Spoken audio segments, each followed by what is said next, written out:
हमारे यहाँ सांपों की पूजन कौन से दिन होती है, कौन सी तिथि में करते हैं? जम के बोलो जरा। नाग पंचमी। नाग पंचमी का मतलब क्या है? सांपों की पूजन करो। नाग पंचमी का मतलब होता है शंकर जी के मंदिर में जाकर एक लोटा जल समर्पित कर दो। उसका कारण क्या है कि हमारे परिवार में, हमारे कुटुंब में कोई कुटुंब में, परिवार में कोई 7 पीढ़ी के अंतर्गत भी अगर कोई जीव तड़प रहा होता है, पड़ा हुआ होता है, उसकी मुक्ति नहीं होती है, तो पंचमी का चढ़ा हुआ जल उस जीव को प्राप्त हो जाता है और वो जीव तर जाता है, उसका फिर जन्म नहीं होता, वो तर। श्रावण के महीने की पंचमी कौन सी तिथि? पंचमी। चाहे वो शुक्ल पक्ष की हो, चाहे वो कृष्ण पक्ष की। श्रावण महीने की पंचमी के दिन शंकर भगवान पर जिस जिस परिवार के व्यक्ति का कांवड़ जल हमने बताया है आपको, जरूरी नहीं है कि डंडा बांधकर 2 कावड़ के जल के लोटे लेकर जाओ, आप अपने हाथ में भी 2 पात्र लेकर जा सकते हैं। पंचमी तिथि के दिन हाथ में 2 लोटे जल के, 2 कलश जल के जब हम शंकर भगवान को चढ़ाते हैं तो ऊपर जो कमंडल होता है शिव जी के ऊपर जलधारी होती है, जिसमें जया, विषहरा, शामली बारी, दौतली और देव, शंकर भगवान की 5 बेटियां जिसमें विराजमान होती हैं। जब हम जल समर्पित करते हैं, हमारे पीढ़ी में, परिवार में अगर कोई अधोगति में मर गया होता है, कुंवारी अवस्था में चले गया होता है, गर्भ में मर गया होता है, गर्भ के बाहर निकल कर भी अगर कुंवारी अवस्था में चले गया होता है, तो श्रावण महीने की दोनों पंचमी पर परिवार का अगर कोई एक व्यक्ति भी जल चढ़ा देता है शंकर भगवान पर, तो सर्प की योनि में नहीं पड़ता, जीव मुक्त हो जाता, प्रेत योनि में, सर्प की योनि से मुक्त हो जाता। पंचमी के दिन, चाहे नाग पंचमी हो, चाहे श्रावण महीने की शुक्ल पक्ष की, चाहे कृष्ण पक्ष की पंचमी हो,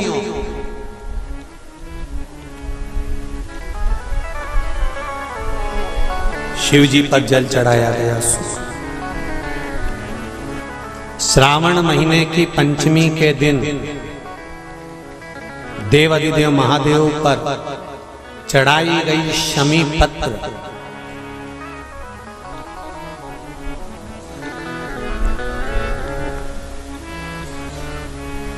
शंकर भगवान पर चढ़ाई गई शमी पत्र आस्तिक मुनि का नाम लेकर, कौन से मुनि? आस्तिक मुनि का नाम लेकर शमी पत्र को वापस उठाकर उसको अपने दरवाजे की चौखट पर कहीं पर भी या द्वार पर कहीं पर भी एक ओर रख देने पर घर के अंदर, बगीचे के अंदर सर्प प्रवेश नहीं करता। ध्यान रखिए, सर्प प्रवेश नहीं करेगा। शमी पत्र समर्पित करने पर, उस शमी पत्र को आस्तिक मुनि का स्मरण करने, कौन से मुनि है? आस्तिक मुनि का स्मरण करने पर भीतर घर के अंदर बगीचे में सर्प भी प्रवेश नहीं। उस शमी पत्र में जया, विषहरा, शामली बारी, दौतली और देव, ये 5 कन्याओं का भाव प्रकट हो जाता है और वो कन्याएं हमारे घर के द्वार की रक्षा करती हैं। तुम्हारे घर की बहन बेटी क्या करती है? तुम्हारे घर की बहन बेटियां क्या करती हैं? घर में बहन बेटी आती हैं तो बद्दुआ देकर नहीं जाती। घर में कन्याएं रहती हैं, बद्दुआ नहीं देती। घर की बेटियां जब दरवाजा छोड़कर शादी कर वाले दिन, विदाई के दिन अगर जाती भी हैं, तो बेटियां हाथ में धान भरकर फेंक कर जाती हैं कि मेरा मायका खूब फले फूले आगे बढ़े। छापे लगाकर चली जाती हैं कि हमने हमारी जीवन की सारी दौलत, जीवन का सारा सुख अपने मायके में दे दिया है। वो बेटियां होती हैं। आज भी नियम है महाराज, कोई मदिरा पान में डूबा है, कोई वेश्यावृत्ति में डूबा है, कोई मांसाहार में डूबा है, कोई गलत काम में जुए आदि में डूबा हुआ है। तुम छुड़ा छुड़ा कर रह गए कि मत जा मत कर, तुम छुड़ा छुड़ा कर रह गए। तो शिव महापुराण का एक बड़ा सुंदर भाव वर्णन करा गया महाराज, बड़ा सुंदर महाराज। शमी के 5 पत्ते, बेलपत्री के 5 पत्ते, बेर के 5 पत्ते, क्या क्या चीज है जरा जम के बोलो। शमी के 5 पत्ते, बेर के 5 पत्ते और बेलपत्री के 5 पत्ते। महाराज श्रावण महीने की दोनों अष्टमियों में से कोई भी अष्टमी, यह भी जरूरी नहीं है कि सोमवार की ही अष्टमी थी। श्रावण महीने की दोनों अष्टमियों में से कोई भी अष्टमी को बेर के पत्ते पर लाल चंदन, बेलपत्री के पत्ते पर पीला चंदन, शमी के पत्र पर केवल कोई चंदन लगाने की जरूरत नहीं, सादा केवल एकदम कुछ भी उसमें लगाकर नहीं, सिंपल। पहले लाल चंदन वाले पत्ते, फिर बेलपत्री के पत्ते, फिर शमी के पत्ते शिवलिंग के ऊपर समर्पित कर कर उसको उठाकर वापस लाकर बेलपत्री के पेड़ के नीचे ही 1 लोटा जल समर्पित कर कर पहले पत्ते चढ़ा देंगे, फिर लोटा भर जल समर्पित कर देंगे। उसी चढ़े हुए पत्तों में से 5 बेलपत्र को लेकर अपने घर जा रहे और अवधूतेश्वर महादेव, कौन से महादेव? अवधूतेश्वर महादेव। ये अवधूतेश्वर महादेव कौन से हैं? आपको कथा में कई बार वर्णन करा गया है। शंकर भगवान को क्रोध आया, ब्रह्मा जी ने क्रोध को लिया, समुद्र में डाला। उस रूप को क्रोध का एक रूप था, क्योंकि जो मदिरा पान करने वाले होते हैं, व्यसन करने वाले होते हैं, गलत काम करने वाले होते हैं, इनको सुधार करे जाओ। जितना तुम समझाओगे ये उतना कबूल होंगे। तुम बच्चों से कहोगे गलत लड़के के साथ रहना मत रहे, तो और ज्यादा क्रोध करेगा, और चिड़चिड़ करेगा, और अपशब्द कहेगा। तो ये क्रोध को संयमित कर अवधूतेश्वर महादेव। अवधूतेश्वर महादेव का स्मरण कर 5 पत्तों को लेकर आइए। कुछ समय बाद जैसा जैसा समय की अनुकूलता मिले, आप किसी मदिरा का पान करने वाले या किसी व्यक्ति को वो पत्ते दोगे या प्रसाद के रूप में दो तो अच्छी बात है, नहीं तो उस पत्ते का थोड़ा थोड़ा भाग भी प्रतिदिन मात्र 21 दिन तक अगर थोड़ा थोड़ा भाग भी दे दिया जाए तो धीरे धीरे धीरे धीरे मदिरा पान, व्यसन, गलत आदतें छूटना प्रारंभ हो जाती है और वो शंकर की शरणागति ग्रहण करते हैं। महाराज शिव अर्चना, ये तो अभी अभी लोगों की थोड़ी सी सोच गलत हो गई। ये दुनिया के लोगों को ये तो मालूम नहीं है भगवान शंकर के लिए। हाँ, शंकर भगवान के पास में भांग रहती है, शंकर भगवान के पास में भांग रखी हुई होती है। शंकर भगवान का भांग का श्रृंगार होता है, क्योंकि उसको बूटी के रूप में, औषधि के रूप में लिया जाए। पर कोई कहे कि शंकर भगवान भांग का नशा करते हैं, तो ये संसार के लोगों को समझा देना कि शिव भांग का नशा, मेरा भोलेनाथ भांग का नशा नहीं है। और समझ लो, गया जी में पिंडदान कर देने से क्या पितृ मुक्त हो जाते हैं? बद्रीनाथ जाकर कपाल क्रिया करने से क्या पितृ मुक्त हो जाते हैं?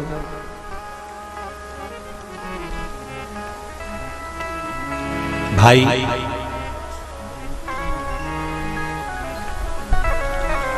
गया जी जाना तो वहां के पंडा जी से पूछना, हम यहाँ पिंडदान कर देंगे तो क्या वो मुक्त हो गए? पंडा जी कहेंगे, आप अपने पूर्वजों को गया का पिंड देकर, उनका पिंडदान कर कर आप उनको भगवान विष्णु के चरणारविंद में छोड़ गए। पर आप घर जाना तो घर पर जब जब श्राद्ध पक्ष आए तब ब्राह्मण को भोजन जरूर करो। भले तुम भूख मत देना, कौए का मत निकालना, पर एक काम जरूर करना कि ब्राह्मण भोज कराना। उससे क्या होगा, 16 श्राद्ध में जब हमारे पितरों को, हमारे पूर्वजों को पितृलोक से छोड़ा जाता है, तो वो सबसे पहले जिस घर में रहे होते हैं, जहां उनका पिंड घर में दिया होता है, जहां रहे होते हैं, सबसे पहले वो वहां आते हैं, सबसे पहले वहां आएंगे। और अगर तुमने उनकी तिथि पर, उनके वार पर अगर आपने भोजन करा दिया है, तो उनकी मुक्तता नहीं, उनकी शांति हो जाती है।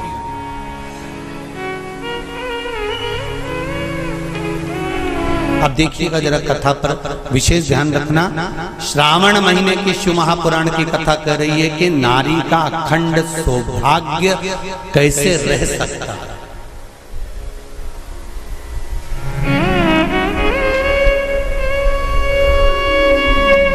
अपने घर के बच्चों को, अपने घर की बेटियों को, बेटों को, अपने घर की बहुओं को, अपने परिवार को कैसे एकजुट कर कर एक साधना में रखा जा सकता है, वो शिव महापुराण। जब बेटी को विदा करा जाता है और पहली बार बेटी के पांव में जब बिछुड़ी डाली जाती है, तो वो बिछुड़ी भी अलग अलग नहीं होती, उस बिछुड़ी के जोड़ को चेन से एक दूसरे से बंधा हुआ होता। बोला सही है कि गलत? जितने आस्था चैनल पर कथा सुन रहे हैं, जितने फेसबुक पर सुन रहे हैं, यूट्यूब पर सुन रहे हैं, सुन लेना कि मेरे भारत की माताओं का जब पाणी ग्रहण संस्कार किसी बेटी का होता है, उसके पांव में जब पहली बार बिछुड़ा पिनाया जाता है, बिछुड़ी पिनाई जाती है, तो वो बिछुड़ी भी एक दूसरे से बंधी हुई होती है, चेन से बंधी हुई होती है। उसको अलग अलग वाली बिछुड़ी शादी के मंडप में नहीं पिनाई जाती। क्यों? जैसे ये बिछुड़ी एक दूसरे से पांव में बंधी हुई है, तुम्हारी जिंदगी अंतिम श्वास तक ऐसी ही बंधी रहे, यही वर्णन है। वो तो अब माताओं ने थोड़ा सा फैशन चेंज कर दिया, अब पांव में ज्यादा बिछुड़ी नहीं पहनती, गड़ती है, चुभती है, एक बिछुड़ी धारण। बिछुड़ी भी दो हो, जोड़े से। हमारी माताएं, भारत की भूमि की जो माताएं हैं, ये चूड़ी भी हाथ में पहनती है तो जोड़े से पहनती है। बोलो जैसा सही है कि गलत है? एक अकेली चूड़ी माताएं हाथ में धारण नहीं करती हैं। अगर भारत की भूमि की संस्कारित माताएं हैं और भारत की भूमि की सभ्यता और संस्कृति को जानती है, तो अकेली चूड़ी नहीं, जोड़े की चूड़ी पहनेगी, 2 चूड़ा डालेगी, 4 डालेगी, 12 डालेगी, पर सिंगल नहीं, अकेली। अब तो फैशन आ गया, तुम लोगों को जो सौभाग्य का दान देते हो प्लास्टिक की डलिया में देते हो, पर एक एक पुराण को उठा कर देख लेना, एक एक उद्यापन को उठा कर देख लेना। जितनी तुम कथा तुम्हारे घर में छोटी छोटी कथाओं की पोथियां पड़ी हो, उनको उठा कर देख लेना। उसमें नहीं लिखा कि प्लास्टिक की डलिया में सौभाग्य की वस्तु का दान दिया जाता है। उसमें लिखा है बांस की पिटारी में, बांस की डलिया में सौभाग्य की वस्तुओं का दान दिया गया। क्यों? क्योंकि बांस वंश की वृद्धि करता है, बांस सौभाग्य की वृद्धि करता है, और बांस अखंड सौभाग्य। जैसे बांस का पौधा बढ़ते चले जाता है, बढ़ते चले जाता है, उसी तरह बांस की डलिया में जब दान दिया जाता है, बांस की टोकनी में जब दान दिया जाता है, तो ये भाव रखा जाता है कि तुम्हारा सौभाग्य ऐसे ही बढ़ता रहे। पर अब थोड़ा सा फैशन चेंज हो गया, तो प्लास्टिक की डलिया। क्यों देते हैं चूड़ी का दान? क्यों देते हैं बिंदी का दान? क्यों देते हैं अखंड सौभाग्य का दान? मेरे पाँव में बिछुड़ी का जोड़ा, एक बिछुड़ी नहीं, कितनी? 2, 3, 4, 5, एक एक पाँव में जोड़े से बिछुड़ी होना चाहिए। केवल एक नहीं, सिंगल नहीं। वो तो आजकल का फैशन हो गया महाराज, जो केवल एक बिछुड़ी धारण कर लो उसी में फैशन दिखे। इस चातुर्मास के अंतर्गत स्त्री नारी जो व्रत धारण करती है, हाथों में चूड़ा पहनना, पाँव में पायल पहनना, महावुर लगाना, मेहंदी लगाना, ये जितने छोटी तीज, बड़ी तीज और अन्य तीजों आएंगे, त्यौहार आएंगे चतुर्मास में, माताएं हरतालिका तीज हुई, छोटी तीज, बड़ी तीज हुई, भादों के कोई व्रत हुए, अनुष्ठान हुए, छठ हुई, पूजन, जो भी माताएं पूजन करेंगी उसके अनुसार वो हाथों में, शरीर पर 16 श्रृंगार धारण करती हैं, बहुत सारे श्रृंगार धारण करती हैं। और श्रृंगार धारण करने के साथ साथ माताएं अखंड सौभाग्य की वस्तुएं भी इन 30 त्योहार पर दान करती हैं। क्यों जीजियो, एक बात बताओ, जितने भी माताएं कथा सुन रही हैं और जितने फेसबुक यूट्यूब पर सुन रहे हैं और जितने आस्था चैनल पर सुन रहे हैं, श्रावण के महीने की श्रावण शिव महापुराण की कथा सुन रहे हैं, एक बात दिल से बताना, जितनी सौभाग्यवती माताएं होती हैं ये संक्रांति पर भी 13 चीजें दान करती हैं, 14 चीजें दान करती हैं। बीच में कोई 16 सोमवार का उद्यापन करेंगी तो भी सुहाग की सामग्री देंगी, उद्यापन करेंगी तो भी सुहाग की सामग्री देंगी, कोई कार्य करेंगी तो भी सौभाग्य की सामग्री देंगी। सौभाग्य की सामग्री का दान क्यों किया जाए? सौभाग्य सूचक वस्तुओं का दान क्यों किया जाए?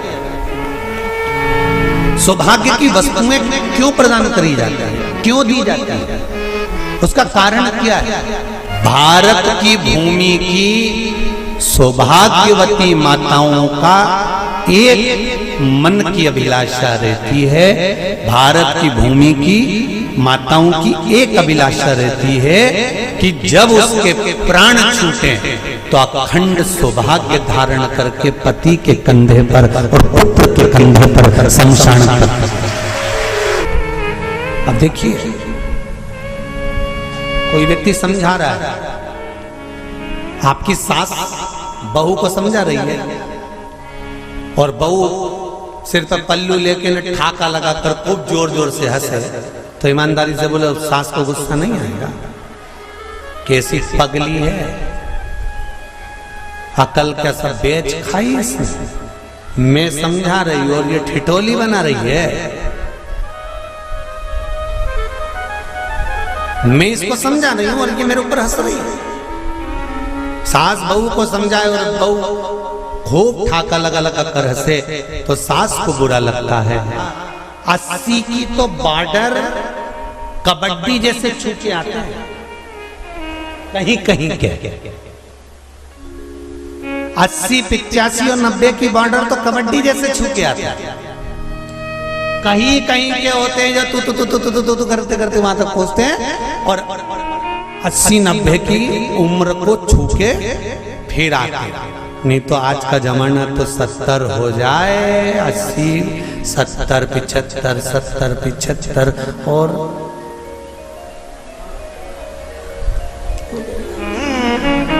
बीच में कोरोना जैसा आ गया तो फिर तो 75 भी जाने लगे, 35, 40, 42, 45 और कई कई बूढ़ी बूढ़ी माताएं तो आज भी कह देती हैं, भगवान हमको उठा देता, इनको बेचारे को बचा देता। भगवान भी मन में सोच रहे, डोकरी को कौन ले जाए? अरे भाई, हंसते हंसते मृत्यु भी उसकी आती है जो शंकर का उपासक होता है, भगवान का भजन करने वाला है। हंसते हंसते मृत्यु भी उसी की आती है जो शिव का उपासक है। नहीं तो इंजेक्शन बॉटल और शरीर सड़ रहा है, पड़ा है, बउओं ने 4 बार गोबर लीप के गीता जी सुना के नीचे सुला दिया, 3 बार गंगा जल भी पिला दिया, पर डोकरी फिर बोली चाय लिया, तो पीते से उसका क्या, तो फिर उठते गए।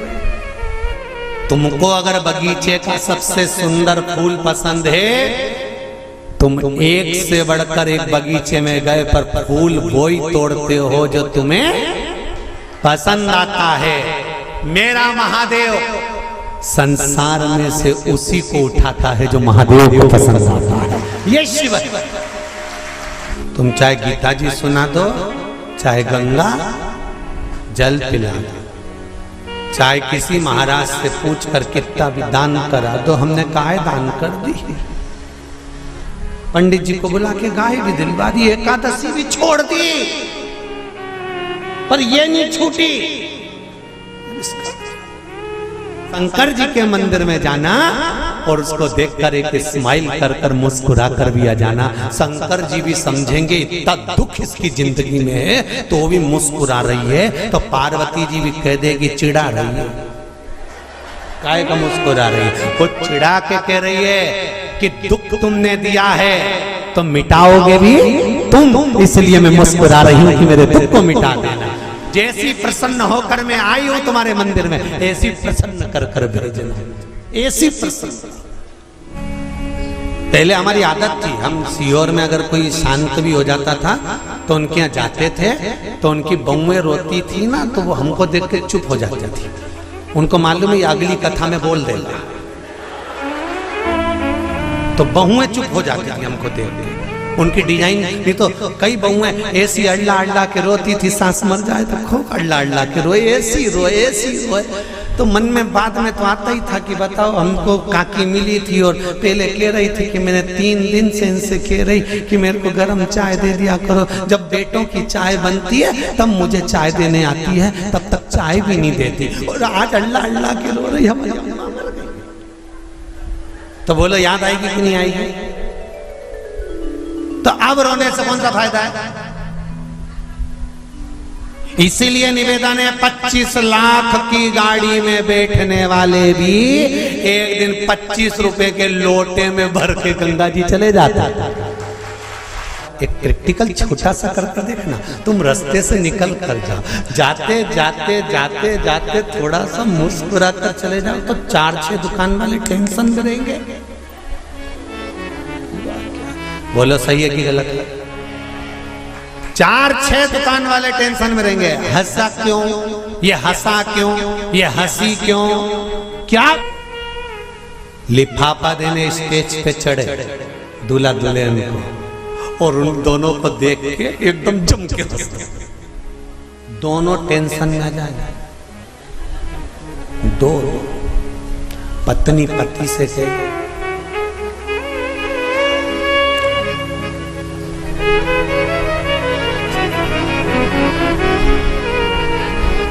फिर पति भी कहेगा,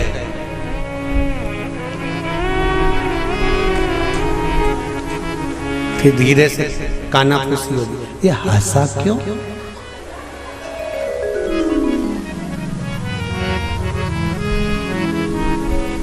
और फिर वो दूसरी बार आए और फिर जम के तो पूछोगे कि नहीं पूछोगे? इधर आ रहे हो बेरू, इधर इधर ये बता कि तू स्टेज पे आता है और बहुत तेज हंस के जाता है, बात और टेंशन दोनों को है, बात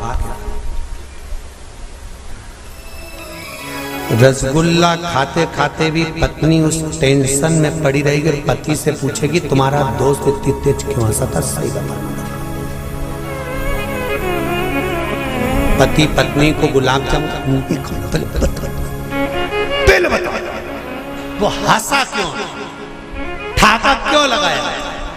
अंत समय में अगर चेहरे पर प्राण छूटते समय भी मुस्कुराहट होगी तो यमराज भी शंकर जी के पास जाकर पूछेगा कि इस मुस्कुराहट का कारण क्या है? शंकर जी कह देंगे ये मेरा भक्त है, मुस्कुराता रहता, इसके चेहरे पर स्माइल है, ये मुस्कुराता रहता।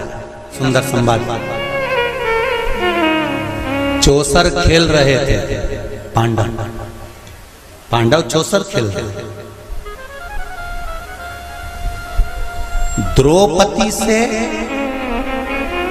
पूछा गया क्यों द्रौपदी, तुम्हारे पति जुआ खेल रहे थे और तुमने उसको मार्ग नहीं दिखाया, सतमार्ग नहीं बताया, तुम धर्म पत्नी हो द्रौपदी, सतियों की गिनती में आता है तुम्हारा नाम, और तुम तुम्हारे पतियों को गलत मार्ग से निकाल कर नहीं लाई। द्रौपदी कहने लगी मुझे तो मालूम ही नहीं था। पहली बात तो ये कि मैं अंदर केस सुलझा रही थी, जब मेरे केश पकड़ कर खींच कर लाया गया और भरी सभा में लाकर खड़ा करा गया, तब मुझे मालूम पड़ा कि मेरे पति चौसर खेल रहे हैं, जुआ खेल रहे हैं। और मैंने हाथ जोड़कर निवेदन करा, तुम ये क्या कर रहे हो? भारत का एक संत विदेश गया, और भारत के संत जब विदेश गए तो वहां पर एक मां, एक स्त्री पति की कब्र के पास में बैठकर पंखा कर रही थी। भारत के संत को बड़ा दुख हुआ, देखो हमारे यहाँ की माताएं तो पति के साथ सती हो जाती हैं, हमारे भारत की भूमि की माताएं तो पति के साथ सती हो जाती हैं, पर ये तो विदेश की माताएं तो भारत की माता से भी बढ़कर है कि पति मर गया, कब्र के अंदर है, तो भी पंखा कर रही हैं। ये तो इनसे भी बड़ी है, भारत की माता से भी बड़ी ये विदेश की माता। तो भारत के संत से रहा नहीं गया, और भारत के संत ने जाकर पूछ लिया विदेश की माता से, माँ जी एक बात बताओ, हमारे यहाँ पति के साथ पत्नी सती हो जाती है, वो प्रथम गिनती में आती है, पर तुम तो उससे भी बड़ी हो कि पति मर गया उसके बाद भी उसकी कब्र को पंखा कर रही हो।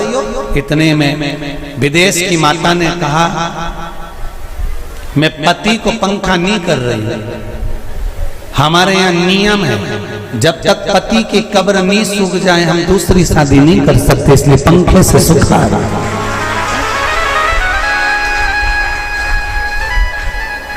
इसलिए पंखे से सुखा रही नहीं। मेरे भारत की माताओं में और विदेश की माताओं में अंतर है साहब। मेरे भारत की माताएं अखंड सौभाग्य की वस्तुएं धारण कर कर अपने आप को गौरवान्वितता महसूस करती हैं, और विदेश की माताएं ये सब वस्तुएं उतार कर गौरवान्वितता महसूस करती हैं।